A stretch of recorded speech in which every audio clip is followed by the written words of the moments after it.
Now, Sweden isn't somewhere we talk about often on this show. Perhaps we should, because this week it was pulled into the global spotlight thanks to Donald Trump. Last weekend, Mr. Trump was mocked for referring to an incident that had occurred last night in Sweden as a result of the country's open immigration policies. Critics were quick to point out that no such incident had occurred, and Mr. Trump later clarified on Twitter he was talking about a report he'd watched on Fox News. But as if to prove he was onto something, next day a riot broke out in a Stockholm suburb with a large migrant population, following unrest in such areas in the past. So what has been Sweden's experience of migration? In 2015, a record 162,000 people claimed asylum there, the second most per capita in Europe. That number dropped to 29,000 in 2016 after the country introduced border restrictions and stopped offering permanent residence to all Syrians. Tensions have risen, along with claims of links to crime, although official statistics don't provide evidence of a refugee-driven crime wave in recent years, and overall crime rates remain low. Nigel Farage defended Mr. Trump, claiming this week that migrants have led to a dramatic rise in sexual offences. Although the country does have the highest reported rate of rape in Europe, Swedish authorities say recent rises were due to changes to how rape and sex crimes are recorded. Aside from the issue of crime, Sweden has struggled to integrate the new arrivals, and levels of inequality between natives and migrants when it comes to poverty and employment are stark, with unemployment rates 3 times higher for foreign-born workers than for those born in Sweden. And we're joined now by Leila Naragi. She's a Swedish MP for the governing Social Democratic Party, by the author and commentator Douglas Murray. Welcome to you both. Leila Naragi, the Swedish political establishment was outraged by Mr. Trump's remarks, pointing to a migrant riot that hadn't taken place. And then a few nights later, serious riots did break out in a largely migrant suburb of Stockholm. So he wasn't far out, was he? I think he was far out because he's misleading the public with how he uses the statistics. I think it's important to remember that the violence has decreased in Sweden for the past 20 years, and research shows that there is no evidence that indicate that immigration leads to crime. And so I think he's far out. And the social unrest in these different areas is not because of the ethnic backgrounds of these people living there, but more about socioeconomic reasons. Okay, no evidence that migrants are responsible for any kind of crime wave.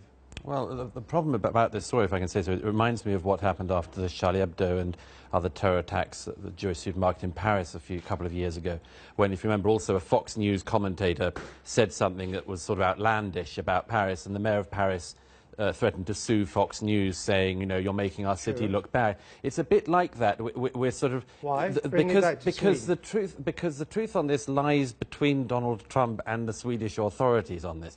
The Swedish government is very reluctant to admit to any downsides of its own migration policy, and particularly the migration it had in 2015. But there are very obvious, huge downsides, because Sweden, among other things, is not a country which needs an unskilled labour force, which, doesn't speak Swedish. What was raised is the matter of evidence. What is the evidence? Well, first of all, if I can say so, the rape statistics in Sweden that have been cited are familiar with the rape statistics across other countries that have seen similar forms of migration.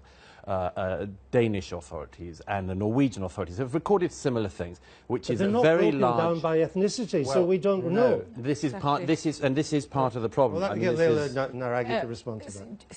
It's again a lot of lies and rumours going about. When it's about, for example, rape that was raised here, it's difficult to compare the statistics, because in Sweden, for example, many crimes that in other countries are labelled as bodily harm or assault are in Sweden actually labelled as rape. Also how you count it, because if a woman goes to the police and report that her husband or boyfriend has raped her every night for 1 year, in Sweden that is counted as 365 offences, while in many other countries it's counted as 1. You know, we can argue on the statistics, but something's going wrong. I mean, I look at the recent news from Sweden. 6 Afghan child refugees committed suicide in the last 6 months. unemployment among recent migrants now 5 times higher than it is among non-migrants, 5 times higher. We've seen gang violence in Malmo, where a British child was killed by a grenade, rioting in Stockholm.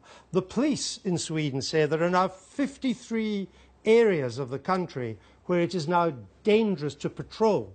Something's going wrong. Let me get back to what I think is the core at this debate, if I may, and that is the right for people that are fleeing war and political persecution to seek asylum. That is a human right. And we in Sweden, we are not naive. We don't think that we can do everything. But we want to live up to our obligation, as every country has an obligation to receive asylum seekers. But the thing is that you've changed your policy on that, haven't you? Because having taken in 163,000 people in 1 year alone, you then closed your borders, I think very wisely. You closed the border, which was open, which meant that 10,000 people a day at one point were walking from Denmark into Malmo.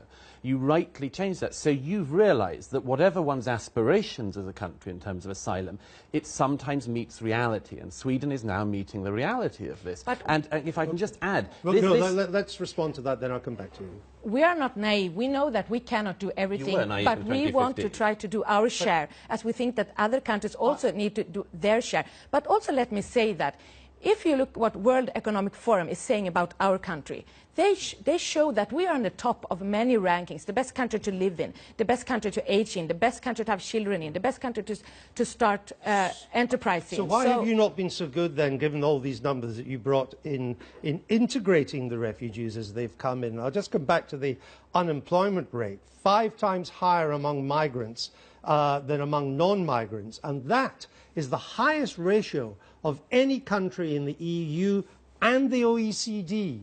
Why have you not been able to integrate the people that you brought in for humanitarian reasons? I'm sure that there are things that we can do much better, of course. But if you look, for example, at the immigration that came in the 90s from the Balkans, they are very well integrated. They are contributing to our society.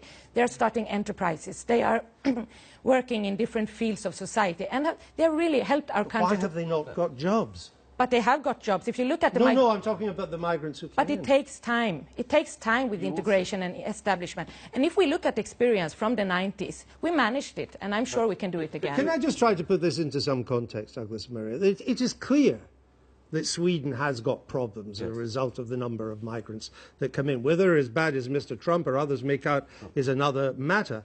But perhaps I could just put it into a bit of context. Malmo, which has been at the epicenter of many of these migrant problems, its homicide rate is 3 per 100,000. Chicago, 28 per 100,000. Sure. It may have problems, but they're not huge. No, they are pretty huge, and I think they'll grow. I mean, first of all, the Balkan refugees into Sweden in the 90s actually did bring a lot of problems with them. Sweden did, for the first time, see serious ethnic gang rivalries, as you know. There was an upsurge in gang-related violence that's gone on since. I would also add this. The situation in Malmo, in particular, it is exaggerated by some people. There's no doubt about that. I've been there many times. It's undoubtedly exaggerated by some. It's also vastly understated by the Swedish authorities. I come back to this issue, if I may. Take just before this recent influx. In 2010, 1 in 10 Jews in Malmo, of the remaining Jewish populations, registered some form of attack on them. It got so bad in 2010 that non-Jews in Malmo volunteered to escort Jewish people to services in Malmo because of the upsurge in anti-Semitism. And let me, one other very quick thing. I mean, you've had a good say, and I've got to be fair here. Leila Naragi, what do you say to that? I say that there are people trying to frame our country in a certain way to push their own agenda. I regret, for example, that President Trump is trying to slander our country. No, I know you do that, but what's your answer to the specific point on Malmo? I'm saying that if you speak to people in Malmö and also to different congregations, they say that themselves are working together with the authorities to improve this. And I say again that there are a lot of people trying to spread rumours and lies that are not... Say, your situation is very like the situation we had in Britain when we had these situations in Rotherham and elsewhere. 1,400 girls were raped in Rotherham before the authorities, by which I mean the local police, the local council and others, even admitted it was going on. That happened in Britain in the last decade. Similar phenomenon. an upsurge in particularly sexual and other forms of violence, and then total denial by an entire political class is now something, just as we had it in Britain, that is now happening in Sweden. I see it in Swedish authorities, I see it in the denial that comes up, I see it in the desire to laugh and dismiss Trump, but he's not on to nothing. And that is a very painful thing for any society to admit to, and I don't blame you for wanting to protect your society, but honestly, it's much easier to admit to it now. There are a number of Swedes who think the establishment is covering up the true picture, that you don't issue the true statistics, you don't break crime down by ethnic lines. People are suspicious of the major centre-left and centre-right parties now in Sweden. But there is no denial and there is no cover-up. This is what I'm speaking about also when I say that people try to frame it in a certain way.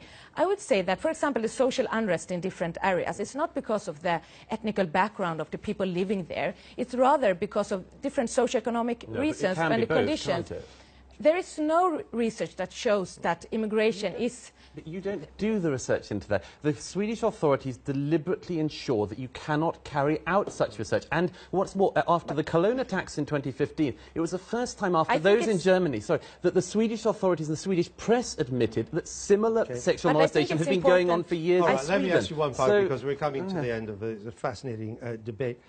Is it right to think now that, given that the problems not maybe as bad as many people make out, but clearly problems, given these problems, is the age of mass asylum seeking for Sweden over? You've cut the numbers by over 80% coming in last year compared with 2015.